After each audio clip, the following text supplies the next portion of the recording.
इतने हैं तारे जितने तुमने इतने हैं तारे जितने नभ में है तारे तुमने इतने हैं तारे जितने नभ में है तारे आज तुम्हें मिले हैं तारे तारे आज तुम्हें मिले हैं तारे तारे तुम हो नाम वाले हम हो नाम वाले तुम हो नाम वाले हम हो नाम वाले आज तुम्हें मिले हैं तारे वाले आज तुम्हें मिले हैं तारे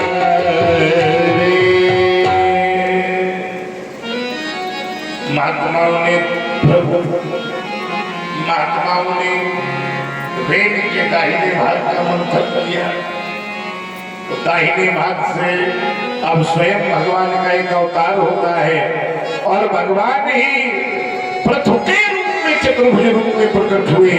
बोलो पृथु भगवान की। पृथु का स्वागत सम्मान होने लगा।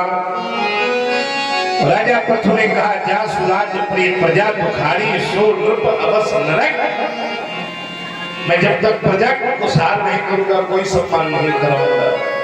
उन्होंने धरती से कहा धरती मां प्रकट हो। धरती नहीं आई तो तलवार निकाल कर कहने लगी अहम त्वाम वधिष्यामि वसुदेव, मैं तेरा वध कर दूंगा। गैया का रूप बनाकर धरती माता आई और कहने लगी महाराज इसमें मेरा कोई दोष नहीं है। आपके पूर्वज वेद ने इतना अत्याचार किया है कि मेरी पूर्वजा शक्ति नष्ट हो रही है। तब ब्रह्मा जी वहां प्रकट होते हैं। ब्रह्मा जी एक सोने का हल राजा पृथु को देते हैं। तब राजा पृथु ने धरती को ऐसा बनाया जैसे हम आज देख रहे हैं। पहले कहीं भी पहाड़ थे, कहीं भी नदी थी, कहीं भी जल था। पहाड़ों को ऊपर की ओर ले गए, सागर को नीचे की ओर ले गए और बीच वाले भाग को उपजाऊ बनाया।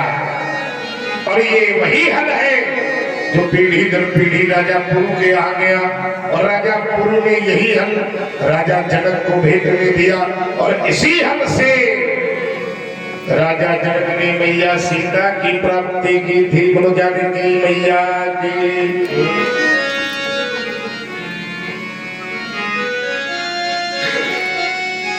राजा पृथु ने कई यज्ञ किए। 100वां यज्ञ होने लगा तो इंद्र घबराया कि मेरी कुर्सी छिन जाएगी। इंद्र का घोड़ा जैसे ही बांध लेता है तो इनके पुत्र ने इंद्र को हराकर घोड़ा जीत लिया, इसलिए इनके बेटे का नाम विजुतास पड़ गया। क्या पड़ा? विजुतास। इंद्र ने फिर पाखंड करके अपनी बार चोरी की और फिर घोड़ा चुरा ले गया। अब की बात राजा पृथु लड़ने के लिए जाने लगे तो ब्राह्मणों ने कहा प्रभु आप मत जाइए, हम इंद्र को यही बुला लेंगे। पृथु ने कहा कैसे? ब्राह्मण कहते हैं देवाधीनम जगत सर्वम, ये देवता जगत देवताओं के अधीन है, लेकिन मंत्राधीनश्च देवता,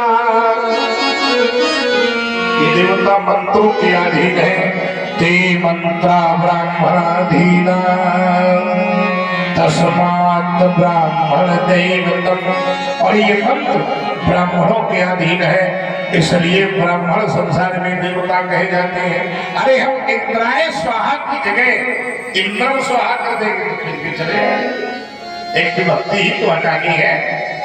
जैसे ही इंद्र स्वाहा किया तो बंद करके इंद्र आने लगा। ब्रह्मा जी प्रकट हुए, बोले नहीं बेटे ये न करो, नहीं मेरी सारी व्यवस्था नष्ट हो जाएगी। अपने पूर्वज की बात मानकर राजा पृथु ने इंद्र को क्षमादान दिया। यह देखकर भगवान नारायण प्रसन्न हो गए। बोले पृथु तुमने इतना बड़ा आदर किया है कि तुम्हारे चरित्र को देखकर आज के बाद संसार में बड़ों की बात मानी जाएगी। मांगो, क्या मांगना चाहते हो? तब राजा पृथु ने कहा कि मेरे 1000 कान हो जाए, मैंने 1000 कान न हो जाए, इन्हीं 2 कानों में 1000 कानों की क्षमता हो जाए। क्यों? जिनसे 1000 कानों से मैं आपका गुणानुवाद सुन सकूं। दुर्भाग्य है मित्रों, हमारे 2 कान हैं, लेकिन हम इन 2 कानों से केवल अपनी प्रशंसा सुनना ही पसंद करते हैं।